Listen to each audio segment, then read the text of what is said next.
మనమైతే ఇప్పుడు review చెప్పబోతున్నాం. Blink movie వచ్చేసి చాలా బాగుంది గైస్. సో అది కన్నడ మూవీ. సో డైరెక్టర్ వచ్చేసి మన కళ్ళ ముందు కనిపిస్తున్నాడు. బ్లింక్ మూవీ అనేది it's a good feel movie. అంటే మనం ట్విస్టెస్ రివీల్ చేస్తే బయట ట్రోల్ చేస్తారు. ట్విస్ట్ రివీల్ చేయను నేను. సో చాలా ట్విస్టెస్ ఉన్నాయి సినిమాలో. సో ట్విస్ట్ అయితే నేను రివీల్ చేయట్లేదు. సో మూవీ అయితే చాలా బాగుంది guys. With family watch. Prime వీడియోలో ఉంది.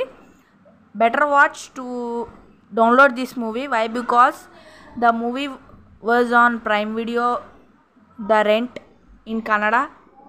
సో తెలుగులో అయితే డబ్ చేయలేదు. ఫ్యామిలీతో చూడొచ్చు మూవీ అయితే. So guys finally review 3 out of 5 friends. So friends, ఇది నా కొత్త channel. Subscribe to my channel.